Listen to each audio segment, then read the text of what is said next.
The radio didn't explode. It didn't spark. It didn't even scream. It just went quiet. And in war, silence is worse than gunfire. Because when bullets fly, at least you know where death is coming from. But when the radio goes silent, you don't know anything. Not who's alive, not who's bleeding, not who's already gone. On September 18, 2011, a 4-vehicle patrol rolled out of Forward Operating Base Arshaw at 600 hours. 4 vehicles. 17 soldiers. Only 13 came back. And no one talks about what happened in Sect Grey. Until now, they called it a routine route clearance mission. There's no such thing. Staff Sergeant Elias Rowan led the patrol, 32 years old, Tennessee-born, quiet voice, eyes that missed nothing. Rowan didn't believe in luck. He believed in preparation. Behind him rode Sergeant Damon Kessler, the kind of soldier who laughed too loud and fought too hard. Specialist Ivo Matic, the youngest, 19, fresh mustache, he thought made him look older. At DID and single quotes T. Corporal Henrik Vale drove the lead vehicle, calm under pressure. A mechanic before the war could fix anything with tape and stubbornness. And trailing in the third vehicle was the radio operator, Private Nolan Pierce. Nolan carried the lifeline.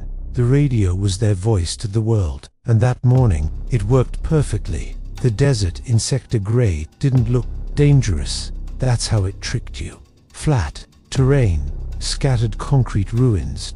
An abandoned irrigation canal cutting across the route like a scar.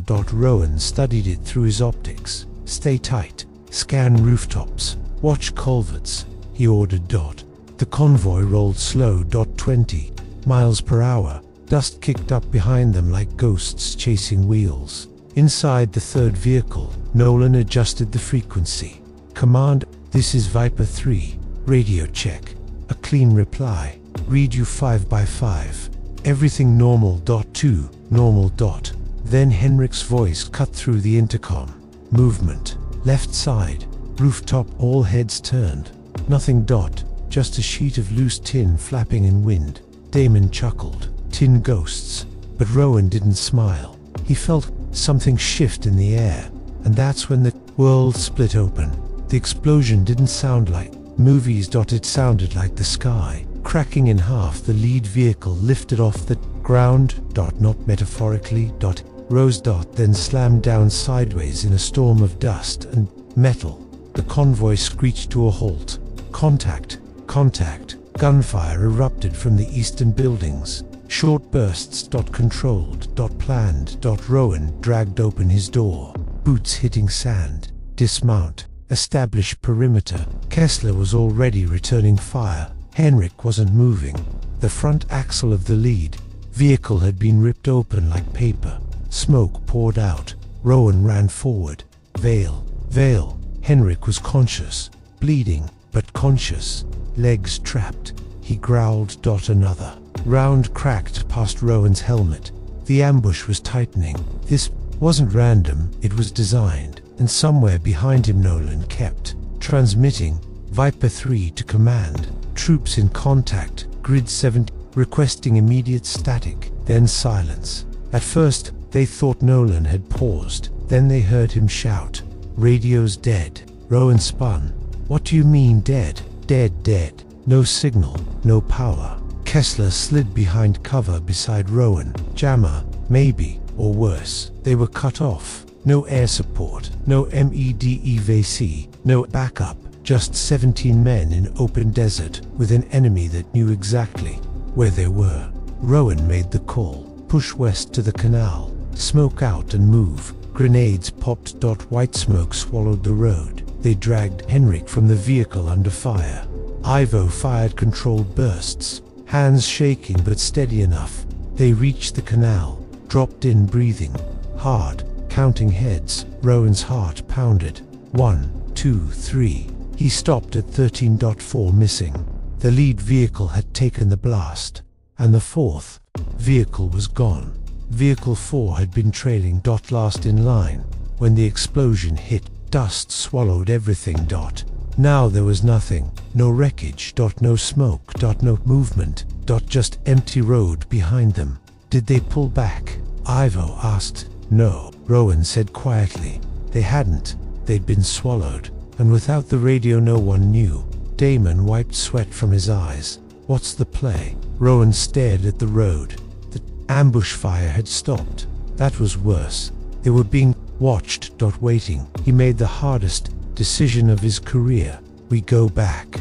They moved low, along the canal wall. Every step felt exposed. Every shadow felt alive. Ivo kept whispering, please be there. Please be there.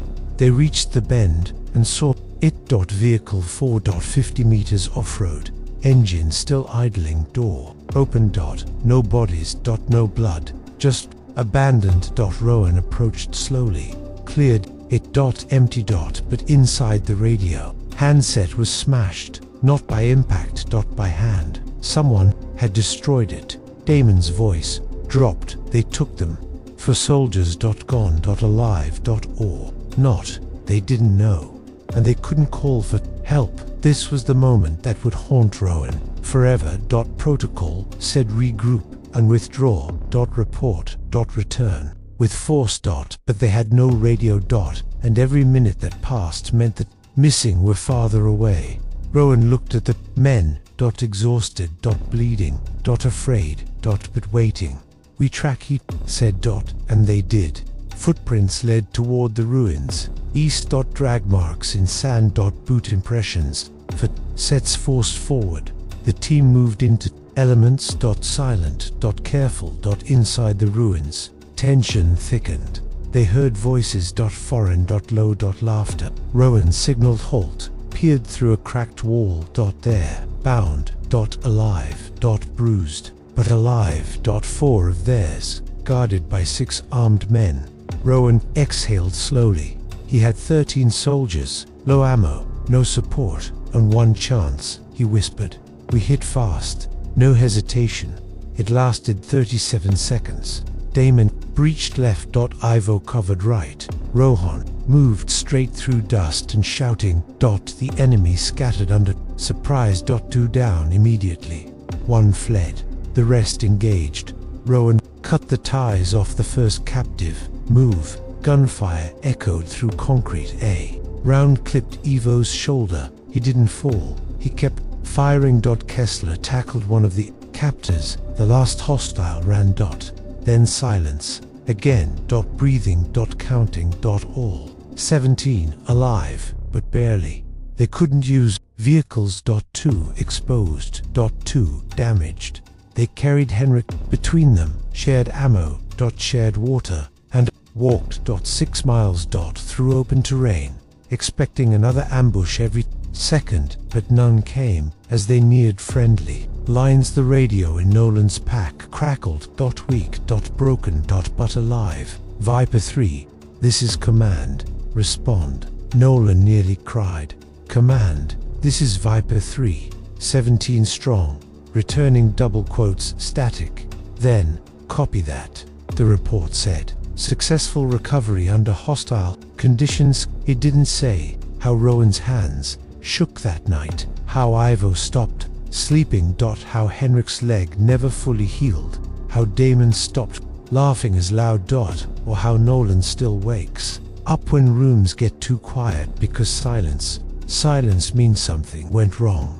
War isn't always about the battles you win. Sometimes it's about the voices you refuse to lose. That day, the radio went silent, but they did, and 17 left. 17 returned, and in Sector Gra the desert still remembers.